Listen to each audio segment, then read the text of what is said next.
All right, today we're diving into one of the most complicated figures from the Three Kingdoms period, Sun Quan. He's the ultimate survivor, the guy who built an empire and then nearly tore it all down himself. When you think about this era, your mind probably jumps straight to two massive rivals, battling it out for the future of China. On one side, you've got Cao Cao, the brilliant, totally ruthless strategist. And on the other, there's Liu Bei, the noble hero trying to bring back the old dynasty. They're the big names, right? The main event. But what if I told you there was a third guy in this game? Someone who wasn't just a side character, but a founder who watched both of these legends rise and fall and just kept ruling. 52 years. Let that sink in for a second. That's how long Sun Quan was in charge, making him the longest reigning founder of the whole era. He wasn't just a survivor, he was the survivor.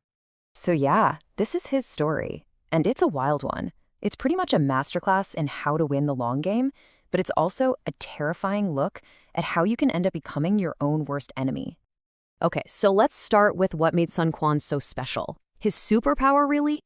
It was his almost unbelievable knack for spotting genius, and then actually trusting those people to do their jobs.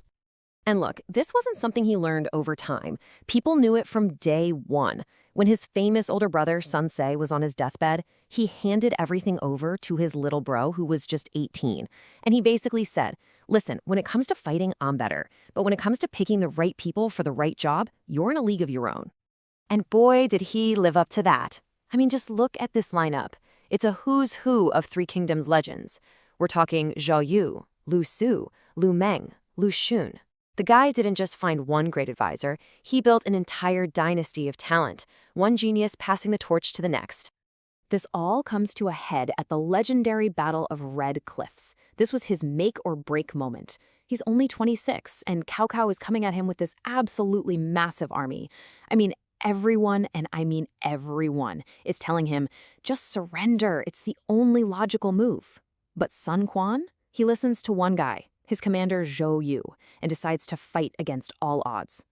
And to make sure nobody else got any funny ideas about surrendering, he does something incredible. He whips out his sword, chops the corner clean off his desk, and basically yells, anyone else want to talk surrender? You'll end up just like this desk. Seriously, that single moment of pure guts, that's what really cemented the three-way split of China. And this wasn't a one-time thing. Fast forward about 14 years, now it's Liu Bei coming for revenge with a huge army. All of Sun Quan's experienced generals are freaking out. So what does he do? He ignores every single one of them and puts a young, basically unknown scholar named Lu Xun in charge of the entire army. It was a crazy gamble, and it paid off big time. Okay, so we've seen the brilliant leader, the guy who trusts his people. But, surviving for 52 years isn't always about being the good guy. Sometimes you have to get your hands dirty. And this is where things get complicated. We're talking about Jing province. So his ally Liu Bei has his best general, the legendary Guan Yu, stationed there. While Guan Yu is off fighting Cao Cao, Sun Quan sees his chance. He rips up their alliance, storms in with a surprise attack, captures Guan Yu, and has him executed. Now, in all the popular stories, this is painted as the ultimate betrayal, a dishonorable backstab. But if you look at it from a purely strategic point of view, it was kind of a genius move. Jing province was like a dagger pointed right at the heart of his kingdom. By taking it, he secured his borders for good. It was cold, it was brutal, but for him, it was absolutely necessary. So for decades, this guy is playing chess while everyone else is playing checkers. His judgment is just impeccable. But, and there's always a but, isn't there? The thing that finally started to bring him down wasn't an enemy army. It was something inside his own head. And it all started with a heartbreaking personal loss.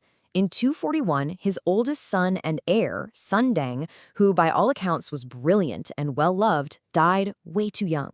And this just shattered him. It's like a switch flipped. The wise, trusting ruler started to fade, and in his place grew this suspicious, paranoid old man. And the fallout was a total disaster. He couldn't pick a new heir, so he let two of his other sons basically go to war with each other inside the court. And remember Lu Xun, the hero he trusted at Yiling? When Lu Xun tried to intervene, Sun Quan turned on him, his most loyal general, and essentially bullied him to death. It's awful. He ends up exiling one son, forcing the other to commit suicide, and purging his own court. He completely gutted the state he'd spent his whole life building. So, where does that leave us? How are we supposed to look at a guy like Sun Quan? It's a total paradox. He was this amazing founder, but a truly awful finisher. I mean, just look at the scoreboard. On one side, you have the founder who built a stable dynasty, who had an unbelievable eye for talent, and who ruled longer than anybody. But then you look at the other side, a catastrophic succession crisis, hounding his best people to death and leaving his kingdom dangerously weak. It's like two different people. You know, the historian who wrote the official record of the time, Chen Shao, he really nailed it. He said Sun Quan was a hero, a man with the mind of a great king.